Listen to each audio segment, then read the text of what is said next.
Krishnaprasad cherry భూమిల పెళ్లిని తలుచుకొని బాధపడుతూ ఉంటాడు. ఒకసారి శరత్ చంద్ర గగన్ని షూట్ చేయబోతూ ఉండగా భూమి గగన్ని కాపాడడం, ఆ తర్వాత పెళ్ళి ఎందుకు చేసుకోలేదమ్మా అని కేపీ అడిగితే శారదా అత్తయ్య మెడలో ఉన్న తాళిని తెంచి నేను ఆ తాళిని కళ్ళకద్దుకోలేను మామయ్య అని భూమి చెప్పిన మాటలు గుర్తు తెచ్చుకొని గగన్ భూమిలా ప్రేమని తలుచుకొని బాధపడుతూ ఉండగా మీరా అక్కడికి వచ్చి ఏంటండి ఇక్కడున్నారు, మీరు ఇక్కడుంటే వచ్చిన వాళ్ళందరూ ఏమనుకుంటారు, చెర్రీ భూమిల పెళ్ళి మీకు ఇష్టం లేదనుకోరా అని నిలదీస్తూ ఉంటుంది. మీరా ఏం మాట్లాడుతున్నావే నువ్వు, ప్రేమించుకుంది గగన్ భూమి, పెళ్ళి జరుగుతుంది చెర్రీ భూమిలకి, నీకేమన్నా అర్థమవుతుందా అని తిడుతూ ఉంటాడు కేపీ.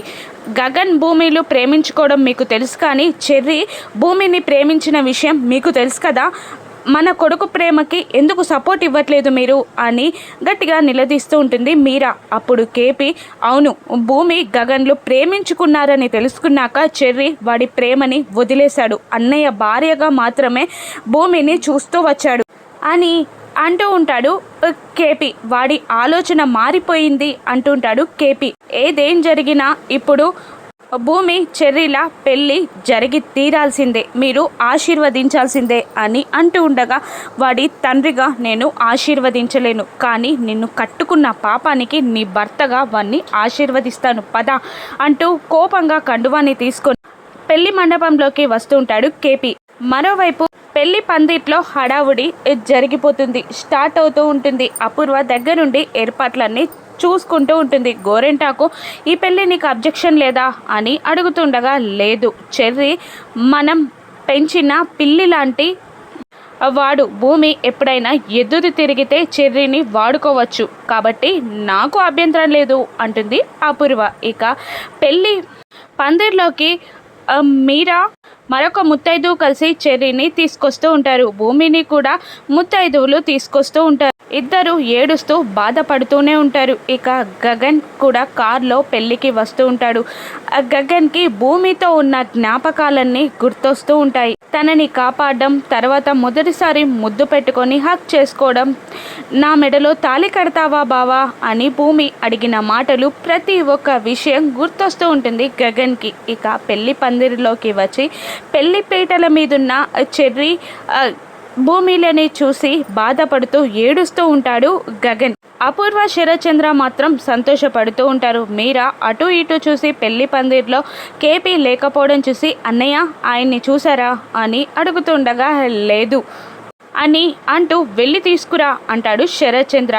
ఇక పెళ్లి పందిర్లో చెర్రీ భూమిలని పెళ్లి పీటల మీద చూసిన గగన్ బాధగా ఏడుస్తూ ఉంటాడు. ఇక కేపీని వెతుక్కుంటూ వచ్చిన మీరాకి గగన్ కనబడడంతో కోపంతో రగిలిపోతూ నిన్ను ఇక్కడికి ఎవరు పిలవలేదు కదా, పిలవని పేరంటానికి సిగ్గు లేకుండా వచ్చావు, పెళ్ళి ఆపడానికి వచ్చావా, మీకు సిగ్గు లేదా పిల్లవని పేరంటానికి రావడానికి అని మీరా తిడుతూ ఉండగా చేతులెత్తి దండం పెడుతూ చిన్నమ్మ నేను పెళ్ళి ఆపడానికి రాలేదు, నాకు ఆ ఉద్దేశం కూడా లేదు అని అంటూ ఉండగా భూమిని వదిలేసి వెళ్ళిపోయావు కదా, మళ్ళీ ఎందుకు వచ్చావు అని తిడుతూ ఉంటుంది మీరా. నేను వదిలేసి వెళ్ళిపోయిన అమ్మాయి పెళ్ళికి రాలేదు, నేను వదలలేని తమ్ముని పెళ్ళికి వచ్చాను, కల్లారా వాడి పెళ్ళిని చూసి వెళ్ళిపోతాను చిన్నమ్మ అని అంటూ ఉంటాడు గగన్ మీరాతో. ఇక అప్పుడే అక్కడికి బిందు కూడా వస్తుంది. వెళ్ళిపోతున్నంటున్నాడు కదా అమ్మ, ఆపను అని కూడా చెప్తున్నాడు, వదిలే అని అంటూ ఉండగా ఈ ఇంట్లో వాళ్ళకి మాకన్నా వాళ్ళంటేనే ఇష్టం, ఈవిడ గారి తల్లికి కూడా ఈ పెళ్ళి ఇష్టం లేదు, ఒక మూలన కూర్చుంది, వీడేమో ఇక్కడికి వచ్చాడు, అయినా సిగ్గులేని జన్మలు అంటూ కేపీని వెతకడానికి వెళ్ళిపోతుంది మీరా. అన్నయ్య ఒక చెల్లెలిగా నీ కళ్ళలోకి కళ్ళు పెట్టి చూడ ధైర్యం చేయలేకపోతున్నా అని అంటూ ఉండగా కన్నీళ్లు తుడుస్తూ ఏంటమ్మా అలా మాట్లాడకు అని అంటూ ఉంటాడు గగన్. ప్రతిదీ నీకు ఇచ్చేయడమే తప్ప లాక్కోవడం తెలియట్లేదన్నయ్య, ప్రాణంగా ప్రేమించిన అమ్మాయి వేరే అతన్ని పెళ్లి చేసుకుంటుంది, గుండెల నిండా బాధున్నా ఎలా చూడగలుగుతున్నావన్నయ్య అని అడుగుతూ ఉంటుంది బిందు. అయినా భూమిని పెళ్లి చేసుకునేది ఎవరమ్మా? చెర్రీయే కదా, మనవాడే కదా. వాడు పెళ్లి పీటల దాకా వచ్చాడు అంటే వాడి మనసులో కూడా భూమి ఉందేమో నేనే గ్రహించలేకపోయా. వాడి మనసుల్లో భూమి ఉందని తెలిస్తే అసలు భూమితో పరిచయం కూడా పెంచుకునేవాడిని కాదు. ఇకపై నుండి తమ్ముని భార్యగా మాత్రమే భూమిని చూస్తా అని గగన్ అంటూ ఉంటాడు. పెళ్లి పీటల మీద కూర్చున్న చెర్రీకి భూమి గగన్ల ప్రేమ గుర్తొస్తూ ఉంటుంది. కళ్ళల్లో నీళ్లు తిరుగుతూ ఉంటాయి. భూమిని తప్ప ఎవరిని పెళ్లి చేసుకోను అన్న గగన్ మాటలు గుర్తొస్తూ ఉంటాయి చెర్రీకి. నాకు చిన్నప్పటి నుంచి బాధ మాత్రమే ఇచ్చాడమ్మా ఆ దేవుడు. నాకు బాధపడడం అలవాటైపోయింది. ఈ కన్నీళ్ళు ఆ బాధని కరిగించలేవు. అయినా మీలాంటి అయిన వాళ్ళని ఇచ్చారు నాకు అదే చాలు అని గగన్, వెళ్ళమ్మా, ఎవరైనా చూస్తే అనుమానపడతారు, వెళ్ళు అని అంటూ ఉంటాడు గగన్ బిందుని. బిందు పెళ్లి మండపంలోకి వెళ్ళిపోతుంది. ఇక చెర్రీకి తాళి కట్టమని మాంగళ్యం తాళి ఇస్తూ ఉంటాడు పంతులు గారు. అప్పుడే శరచంద్రకి ఏదో ఫోన్ రావడంతో పక్కకి వెళ్ళిపోతాడు. ఇక చెర్రీ తాళిని తీసుకొని ఏడుస్తున్న భూమిని చూస్తూ ఉంటాడు. ఓ భూమి ఏడుస్తూ చెర్రీ వైపు చూస్తూ ఉంటుంది. చెర్రీకి నీ ప్రేమని నిలబెడతాను అన్న మాటలు గుర్తొస్తూ ఉంటాయి.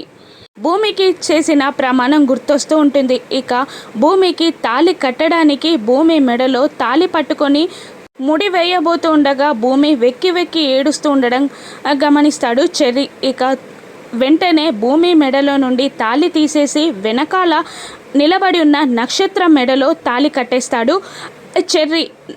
నక్షత్ర మెడలో తాళి కడుతూ ఉండగా నక్షత్ర గింజుకుంటూ ఉంటుంది. చెర్రీ చేతులను తోసేయడానికి ట్రై చేస్తున్నా కూడా బలంగా చెర్రీ నక్షత్ర మెడలో తాళి కట్టేస్తాడు. నక్షత్ర ఏడుస్తూ ఉంటుంది. అది చూసి అందరూ షాక్ అవుతారు. భూమి గగన్లు కూడా షాక్ అవుతారు. అపూర్వ శరత్చంద్ర కూడా షాక్ అవుతారు. ఇప్పుడు ఏం జరగనుందో రాను ఎపిసోడ్స్లో చూద్దాం. Thank you for watching.